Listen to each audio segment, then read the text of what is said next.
Jumpa kembali bersama Cucu Luther di sini. Semoga kita semua selalu dalam naungan kasih Tuhan. Kali ini Cucu mau mengajak kita untuk ngobrol soal sejarah. Tepatnya adalah sejarah mengenai persekusi terhadap umat Kristen di awal kemerdekaan Indonesia. Sebuah kisah pilu di pinggiran Jakarta. Nah, ini adalah video pertama Cucu yang menggunakan materi slide presentasi ya. Mohon maaf jika slide presentasinya sangat amat sederhana sekali. Namun Cucu berharap slide yang sudah disiapkan ini bisa membantu audiens sekalian untuk memahami materi yang akan kita bicarakan ini. Nah, jangan lupa untuk like video ini, kemudian komen yang panjang, di share, kemudian jangan lupa subscribe bagi pemirsa yang belum subscribe channel ini ya. Mari kita mulai mendalami tentang sejarah persekusi terhadap umat Kristen di awal kemerdekaan Indonesia. Ya,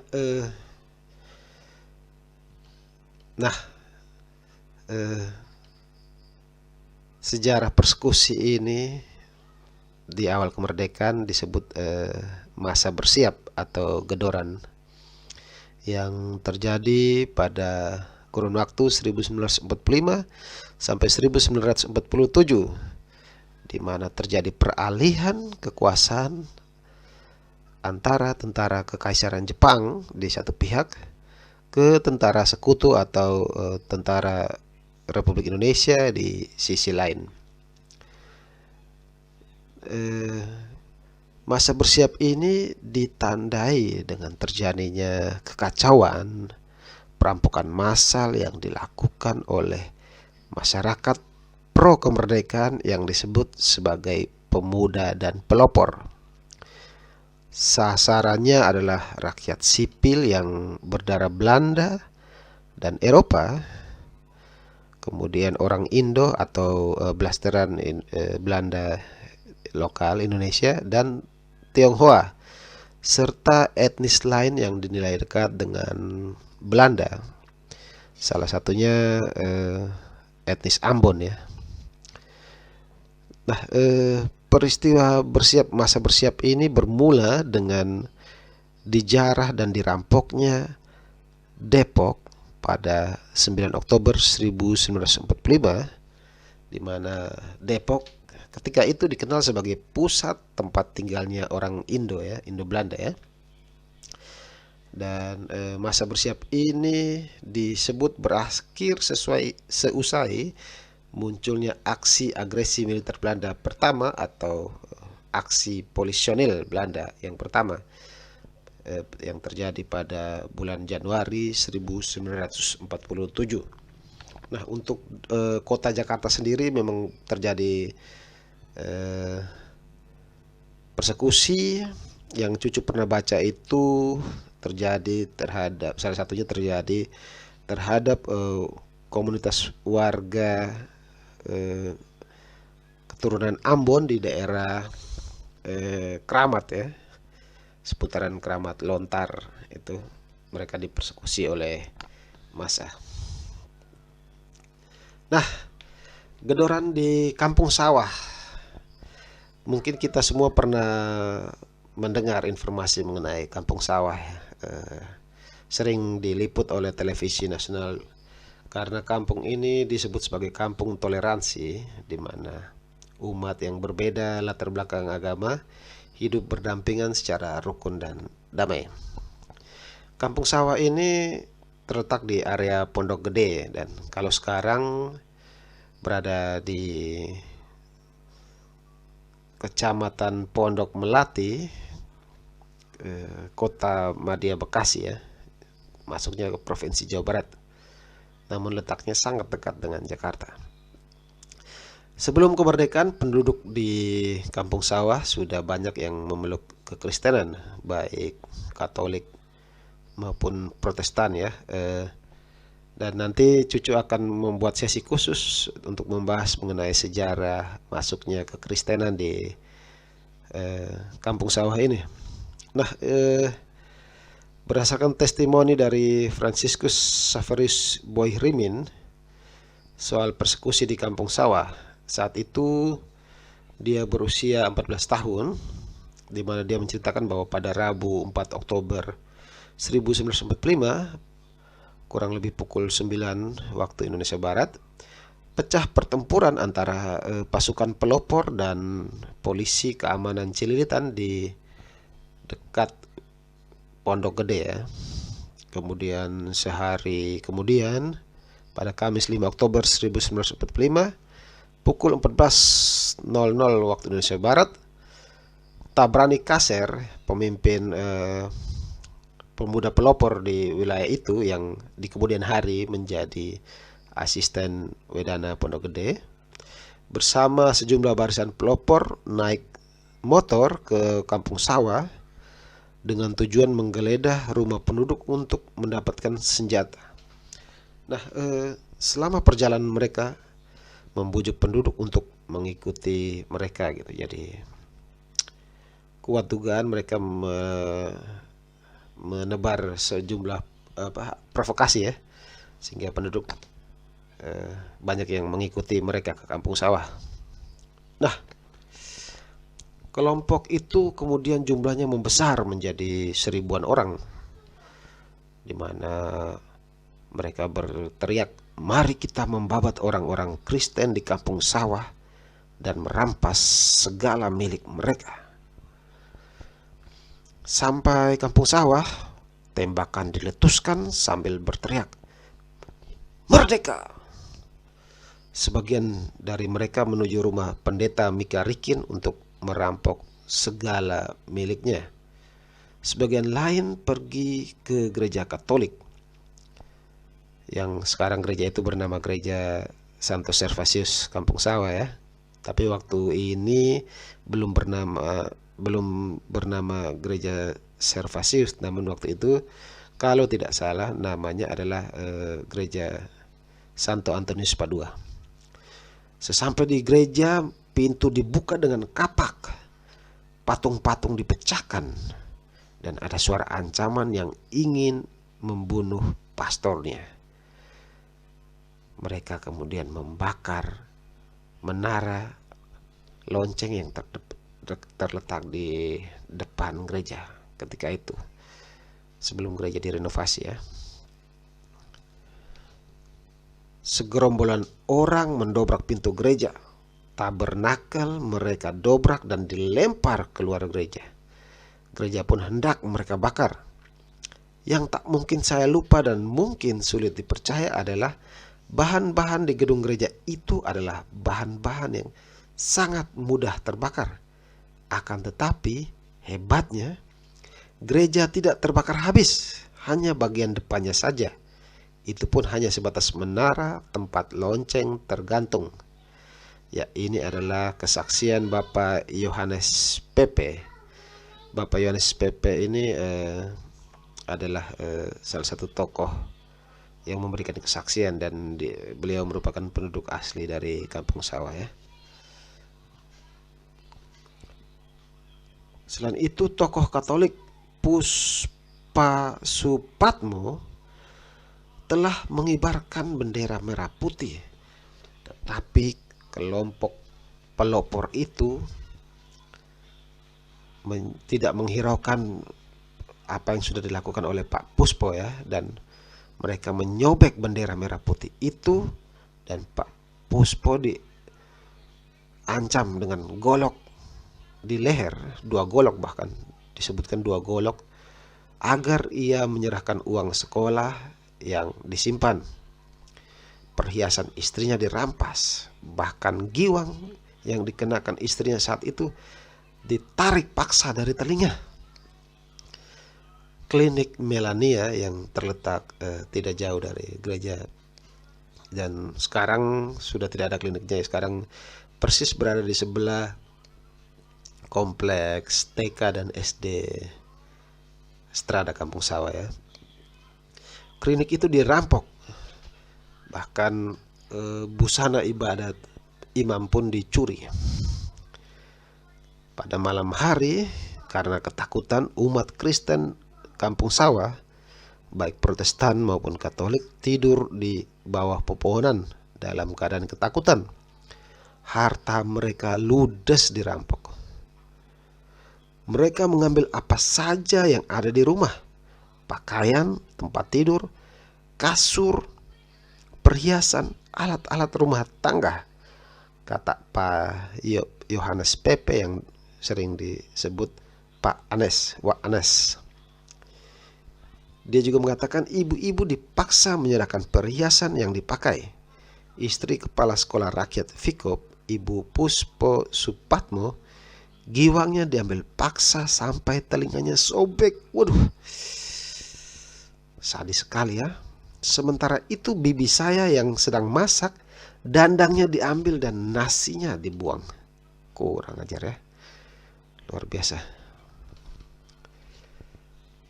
Mendengar terjadinya persekusi terhadap umat Kristen, termasuk umat Katolik di Kampung Sawah, Monsinyur Wilkens, Uskup Agung Batavia waktu itu ya, mengutus seorang guru bernama Pak Yakub untuk menenangkan warga pada 6 Oktober 1945. Pak Yakub bersama seorang pembantunya tidak memilih mengikuti jalan raya yang menjadi akses utama menuju ke Kampung Sawah dari Pondok Gede, namun dia mengambil jalan memutar menyusup melalui daerah Bambu Apus untuk melewati hadangan pemuda pelopor ya. Namun kedatangan Pak Yakub tak sanggup menenangkan warga yang masih ketakutan dan terus memilih tidur di pepohonan. Mereka tidak berani kembali ke rumah. Sayangnya, keesokan harinya pada tanggal 7 Oktober para penjara datang lagi. Terdengar suara letusan senjata dan gereja Belanda atau gereja Katolik kembali dibakar. Kawan-kawan saya cukup banyak. Ada seorang bapak yang memimpin. Waktu itu Kampung Sawah sedang kacau. Saya dan kawan-kawan iri hati sebab saya pikir orang yang agamanya Kristen itu beragama Belanda. Hidupnya mewah dan pintar. Waktu itu saya berunding supaya orang Kristen kita tindas dan kita rampok. Saya menyuruh orang Kristen sembahyang agama saya. Kalau tidak mau, saya ucapkan tahu sendiri. Seterusnya saya diajak membakar gereja Katolik. Saya nggak jawab. Rombongan saya membakar dan saya diam-diam menghilang dari rombongan. Ini adalah kesaksian Franciscus Xaverius Boy Rimin ya. Waktu itu beliau belum memeluk agama Katolik ya. Dan di kemudian hari dia memeluk agama Katolik. Puji Tuhan. Nah, api terus melalap gereja hingga Minggu dini hari. Dan Guru Yakub kemudian kembali ke Jakarta bersama seorang pembantunya untuk melaporkan kembali ke situasi di Kampung Sawah ke Monsinyur Wilkens. Begitu dia pergi, kembali lagi terjadi perampokan di Kampung Sawah pada hari Minggu itu, berturut-turut ya. Situasi terus kacau dan kemudian pada Selasa 10 Oktober 1945, Pondok Gede diduduki oleh tentara Belanda sehingga memaksa para pemuda pelopor mengungsi ke Udik, makin ke dalam ya. Jadi dari Pondok Gede mereka makin turun ke arah-arah Kampung Sawah terus ke Cibubur Cilengsi. Itu disebut Udik ya waktu itu ya. Nah, pada Rabu 11 Oktober 1945, Tabrani yang merupakan pimpinan pemuda pelopor serta barisan pelopornya mendirikan markas di Kampung Pedurenan. Kampung Pedurenan ini terletak di sebelah timur dari Kampung Sawah ya. Nah, dalam situasi seperti itu pastoran di gereja Katolik diambil alih oleh kepala desa baru yang bernama Simun, dan mulai dipakai juga sebagai tempat tinggalnya. Kemudian Haji Dehir dari Pedurenan mulai meningkatkan intimidasi terhadap orang-orang Kristen. Bapak Benyamin Kadiman yang merupakan sesepuh warga Kampung Sawah dan merupakan salah satu tokoh Katolik juga, dibawa paksa ke Cilengsi dan ditahan bersama anaknya yang bernama Guru Sulaiman. Karena terus diintimidasi, sejumlah warga Kristen pada akhir bulan Oktober 1945 terpaksa mengungsi ke Jakarta. Umat Katolik disambut di kompleks gereja Keramat dan ditampung selama 1-3 tahun di asrama Santo Yusuf yang diasuh oleh pastor-pastor Fransiskan atau OFM ya. Ada juga yang berlindung di pekarangan gereja katedral dan di pastoran Jatinegara. Sementara sebagian lainnya memilih untuk tinggal di rumah saudara mereka yang terletak di daerah Jakarta. Nah, di Keramat ini menariknya, anak-anak dari Kampung Sawah didirikan sebuah sekolah baru di Keramat yang juga dimanfaatkan oleh anak-anak di kampung-kampung di sekitar Keramat itu ya. Mereka didirikan sekolah agar mereka tidak terputus sekolahnya ya, tetap bisa bersekolah. Ya, ternyata Tuhan tidak menutup mata atas situasi di Kampung Sawah, karena Roh Kudus terus menaungi Kampung Sawah untuk menjaga iman di Kampung Sawah. Menurut testimoni Bapak Barnabas Edi Pepe, banyak anak yang ikut orang tuanya hijrah ke Keramat 134 di daerah itu ya, pastoran Santo Yusuf itu ya. Saya sempat menerima komuni pertama di sana.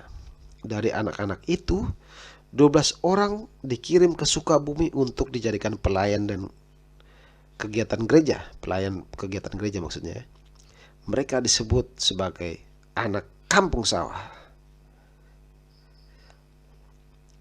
Setelah situasi aman, Pastor Vogt dibantu oleh Pak Yakub Dwi Jowiratno, Pak Yakub yang tadi diutus oleh Monsinyur untuk menenangkan warga ya, diutus oleh Monsinyur Willekens untuk membangun kembali Kampung Sawah dengan mengadakan pengobatan bagi warga baik jasmani maupun rohani. Pada akhir 1946 terkumpul sekitar 90 warga Katolik di Kampung Sawah. Waktu terus bergulir dan pada tahun 1949 Pastor Franciscus Suryo Murjito PR menggantikan Pastor Vogt. Ia kemudian merenovasi pastoran dan gereja yang rusak kondisinya ya. Ketika itu situasi di Kampung Sawah masih rawan. Berulang kali saat malam terdengar suara tembakan beruntun. Dan puji Tuhan, pastoran selesai direnovasi pada 23 April 1950. Saat itu jumlah umat Katolik yang sudah kembali menetap di Kampung Sawah ada 200 orang, di mana 60 orang diantaranya setiap minggu rutin untuk merayakan Ekaristi Kudus di gereja. Ya, dari semua kisah pilu ini kita bisa menarik beberapa kesimpulan ya. Yang pertama, kemerdekaan saat itu pada awal-awal itu dimanfaatkan oleh sebagian orang untuk menjarah dan menyakiti sesama. Dan orang Kristen dinilai oleh mereka yang di luar Kristen ya, kebanyakan ya, bukan semua ya. Orang Kristen dinilai menganut agama penjajah, karena itu menjadi sasaran penjarahan yang berulang-ulang kali itu ya. Namun karena meski dipersekusi, dijarah, dirampok segala macam, kita mesti percaya pada Tuhan Yesus bahwa ada Roh Kudus yang menghibur dan menjaga iman gereja ya. Dan kesimpulan lainnya, kita jangan sekali-kali melupakan sejarah. Jadikanlah sejarah ini sebagai bagian dari pelajaran berharga untuk menghadapi masa depan, agar kita tidak tersandung pada lubang yang sama ya. Nah, Cucu mau tekankan satu hal begini.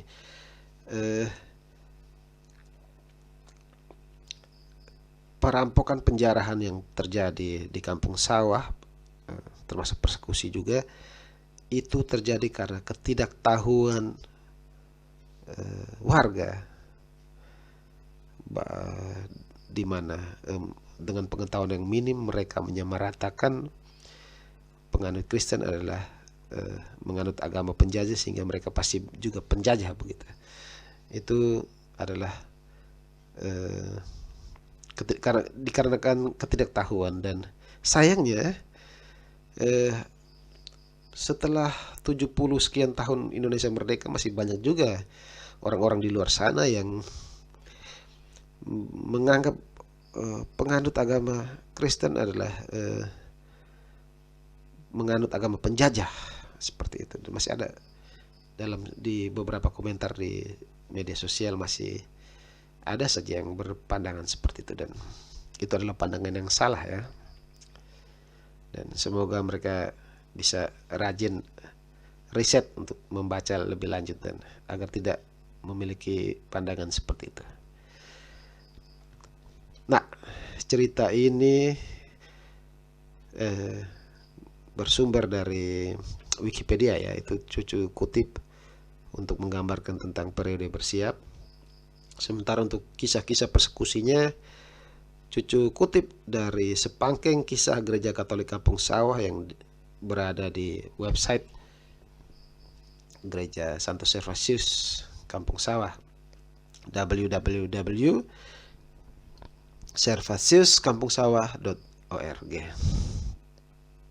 Baiklah, demikian cerita sejarah mengenai persekusi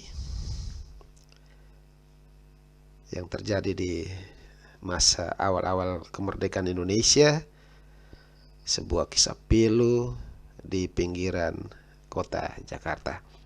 Semoga informasi ini bermanfaat untuk menambah pengetahuan kita semua, dan kita bisa mengambil pelajaran dari cerita ini. Baiklah, jangan lupa kembali Cucu ingatkan untuk like video ini, komen yang panjang, dan share, serta subscribe bagi yang belum subscribe. Terima kasih sudah menyaksikan video ini. Sampai jumpa dalam video-video yang lain. Semoga Tuhan selalu memberkati kita semua. Amin. Shalom.